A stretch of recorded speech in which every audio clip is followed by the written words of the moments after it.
আমি তাবলিগ জামাতে যাই 3 দিন বা 4 দিন বা 1 সপ্তাহ মতন ওদের সঙ্গে আমি বাড়ি থেকে চলে যাই। এভাবে বাড়ি ছেড়ে তাবলিগ জামাতে যাওয়া যাবে কি? সুপ্রিয় ভাই এবং বোন, ভাইদের বলি, আপনি যদি প্রচলিত তাবলিগ জামাতে আপনার জীবনটাকে শেষ করে দেন, ইসলামের কিছুই বুঝবেন না। জি, আপনি যদি আজীবন আপনি তাবলিগ প্রচলিত তাবলিগ জামাতে যে শেষ করে দেন, তাহলে আপনি কিছুই বুঝবেন না। আপনি যদি আলেম যদি হন, তাহলে প্রচার পাবলিসিটিতে জানতে শিখায়, কোনো সমস্যা নেই। যে আলেম যদি হন, প্রচার পাবলিসিটির জন্য 2 দিন 4 দিন এরকম বেরিয়ে যান, কোনো সমস্যা নেই। আর আপনি যদি সাধারণ হন, তাহলে আপনি কাকে তাবলিগ করবেন? আপনি তো কিছু বুঝেন না, তো বলবেন যে ওখানে গিয়ে যে এরকম শিখবো। তো কি শিখবেন? তাবলিগ দুটো, একটা হচ্ছে তাবলিগে ইসলাম আর একটা হচ্ছে তাবলিগ আহকাম। তাবলিগে ইসলাম আপনার কালেমাই শাহাদাত দিয়ে আরম্ভ।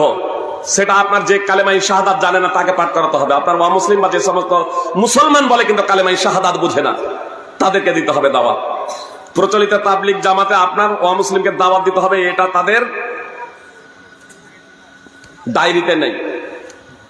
এটা তাদের ডায়েরিতে নেই। জি, আমি একবার 100% নিশ্চিত হয়ে বলছি। যদি ইদানিং কালে যদি কেউ যদি করে থাকে তাহলে স্বতন্ত্র ব্যাপার ওরা, কিন্তু ওদের ডায়েরিতে নেই। ওরা আমাকে স্পষ্ট ভাবে বলেছে, যখন আমি বলে চলেন অমুসলিমদের দাওয়াত দেবো, বলছেন না এটা আমাদের ডায়েরিতে নেই। আর তাবলিগে যদি আহকাম বলে বিধিবিধান, তাহলে এই তাবলিগে আহকাম বিধিবিধানও ওদের নেই। আপনাকে নামাজের পদ্ধতি শিখাবে না রোজার পদ্ধতি শিখাবে? আপনার যে বইগুলো ব্যান্ড হয়ে গেছে সৌদি আরবে ভেজাল থাকার জন্য, জয়ীব জাল থাকার এবং আকীদা বিধ্বংসী কিছু বিষয় থাকার জন্য, সেই বইগুলোই আপনার নাম চেঞ্জ করে করে হচ্ছে। তাবলিগে নিসাব ছিল, ব্যান্ড করলো, বললো ফাজাইলা আমাল। আবার যখন অনিয়ে যখন হলো, তখন বলছে আল মুনতাখাবুল হাদিস। যাকে বলে চাল বাজার তাকেই বলে মুড়ি। নাম পরিবর্তন করলে কি আসল জিনিস পরিবর্তন হবে নাকি? এজন্য সুপ্রিয় ভাই এবং বোন, ওই প্রচলিত তাবলিগে গিয়ে সময় নষ্ট করার কোনো প্রয়োজন নাই। আপনার শিখার প্রয়োজন আছে, বাড়িতে পার্শ্বে মাদ্রাসা আছে। জি, মসজিদের ইমাম কি জন্য আপনারা রেখেছেন?